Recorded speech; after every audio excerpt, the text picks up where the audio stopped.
Today we are in a studio and I'm gonna take you behind the scenes for a full-on photo shoot with my lovely friend and model, Maddie. So I'm gonna run you through the full process of this photo shoot, from posing to mood board to gear. And I just dropped my phone. And definitely make sure to stick along to the end of this video, because in my opinion, I feel like the editing process is just as important as taking the photos. And I'm very excited to share a new editing software that I know for sure it's going to be super helpful to you, and it's going to transform the photos. It's going to be the cherry on top. So I think without any further ado, let's get into it.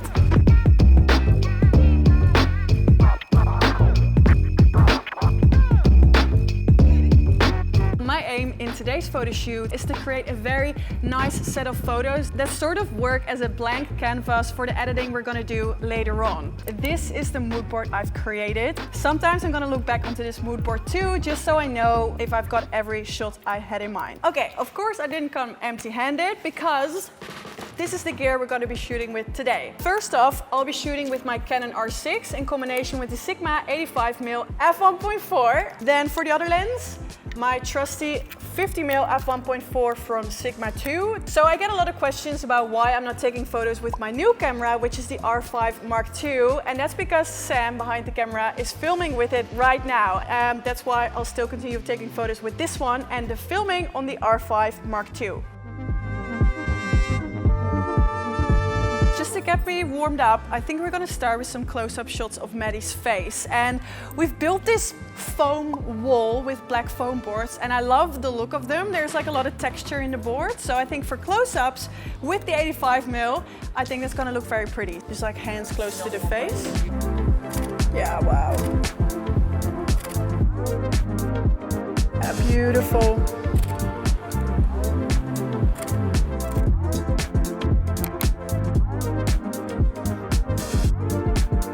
So right now I'm shooting at the aperture of 4.5, just because I want the nose to be in focus, the eyes, the jewelry. I like when the whole face is in focus. Later on, when we're gonna go a little bit wider, then I'll probably shoot at 2.0, but we'll see as we go.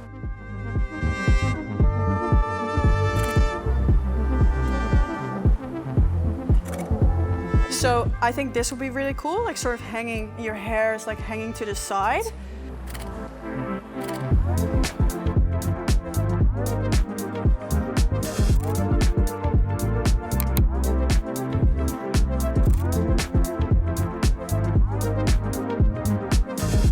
So when I'm shooting, I try to paint the whole picture. So where we're taking the photos, show off the location, and integrate the model, of course, in those shots. Now I've got a lot of close-up shots, but I'm still missing some wide-angle shots too. So I'm thinking, let's switch to the 50mm f1.4.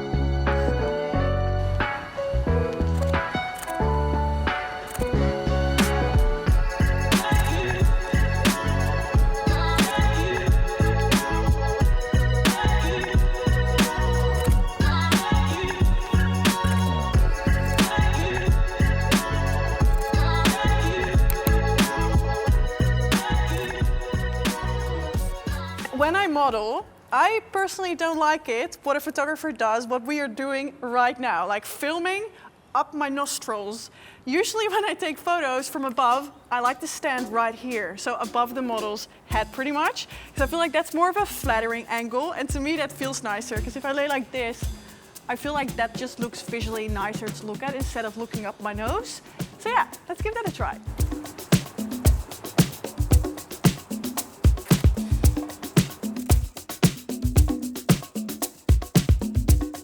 All right, now switching back to the 85mm. I just love this angle, because when we move the hair towards the camera, you sort of create a leading line towards the face.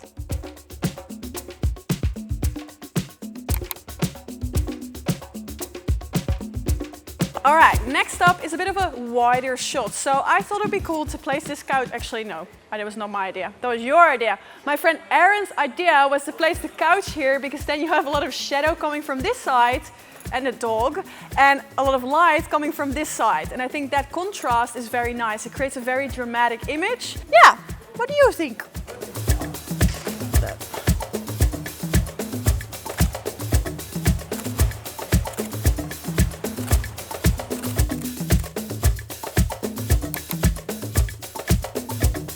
They say the more uncomfortable the pose, the better it is on camera.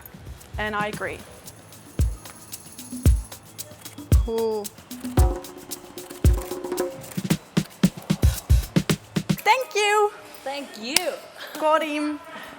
Yay! All right, we are back in my studio. That was a very short and sweet photo shoot. Now we have a nice selection of photos that are gonna serve as a clean slate for the editing we're gonna do right now. And honestly, that is, I think, one of my favorite parts about photography. So I'm gonna quickly run you through the basic adjustments I do in Lightroom, and then I'm very excited to show you this new editing software that I've been using over the course of the past, what is it? I think 6 months already. And just to give you an idea, what I love to use Eperty for is portrait retouching and also just adding extra lighting in my photos and giving them more of a creative touch. And I think what's pretty funny to know is that I've created a course together with Eperty about the interface and how to use it. So make sure to stick along till the end of this video, because then I can offer you an awesome discount and also the course for free. So first things first, this is the photo I'll be editing with you. I think this is one of my favorite shots from the whole photo shoot. And to start off, I'm gonna apply some basic adjustments. I dragged down the highlights, dragged down the whites, brought up the shadows to bring back a lot of detail in this shot. And then in the curve, created a bunch of S-curves. And then especially here in the red and blue tab, I always like to add a bit more of a cooler undertone in the shadows. This is the before and that's the after so far. This is just a nice base. Let's dive into Eperty. I'm gonna do that by clicking right mouse click on edit in, and then press on Eperty. This is the interface of Eperty, a very minimal layout, and that makes it very intuitive and easy to understand too. Here on the right, you have the Essentials tab with pretty much all the basic adjustments. I personally don't feel the need to touch them just because we've already applied this in Lightroom. We can bring up some detail by bringing up the small details, brings such more of a crispiness to the photo. Diving into here, the Retouch tab. I feel like this is gonna blow your mind. Let's remove some blemishes. Although Maddie has flawless skin, she looks incredible. It's always a treat having her in front of my lens. We can also remove some freckles. Then diving into skin smoothing. So I'm just gonna bring it up around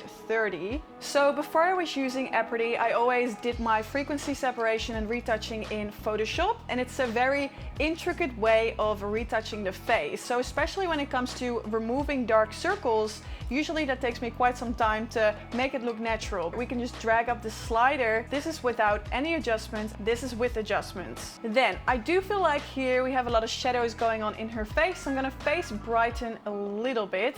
We can do this very extremely, but I'm gonna keep it at around 10. Honestly, it's the eyes for me that make the portrait a good portrait. It's the thing you get drawn to immediately in your photos. By zooming in and then adding iris flare, we can make the eyes pop so much more, and I'm also gonna adjust the eye enhancement. Bam! This is fully 100%, but to keep it natural, I'm gonna leave it at 30. Then diving into mouth, you also have the lips blemish removal, bringing this up a bit. So that's the before.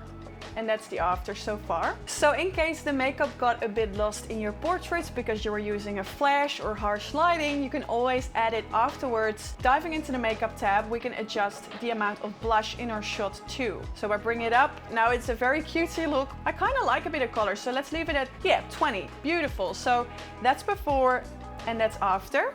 Then I am not going to use this tab, but I still want to show you that it's possible, and that is the reshape tab. Slim the face, change the shape of the eyes, change the nose, the mouth, the body, but just so you know, it's there. Next is the creative tab, and this is where it's all about, and that is light customization. So when we check this, and then dive into texture and select shutters and then bring up the amount, bam, we can add external lighting in our shots. I'm gonna leave the amount at 15. Then we can also change the depth, so this gives more of a realistic look to the lighting. And then we can change the direction of where the light is coming from. And then we can also adjust the scale, so I'm just gonna bring it up slightly. And then we can also change the color of the light. So by bringing up the saturation and then changing the hue, for now I'm gonna keep it just at a very natural color, almost as if it's just sun hitting her face. And this is our final result. I think in total it took me 5 minutes to edit this photo and I absolutely love how this turned out. I've also applied Eperty on a couple of other photos of this photo shoot, and as you can see, it just adds that extra oomph to your photo. I would love to know your thoughts on how these photos turned out. And as promised, I've got something fun for you. The first 5 days this video is live, you get the course I created together with Eperty for free when you purchase Eperty. So make sure to check out the link in my description. That is it. I really hope you enjoyed watching this video, and I also hope to see you at my next one. Okay, bye-bye. Doei!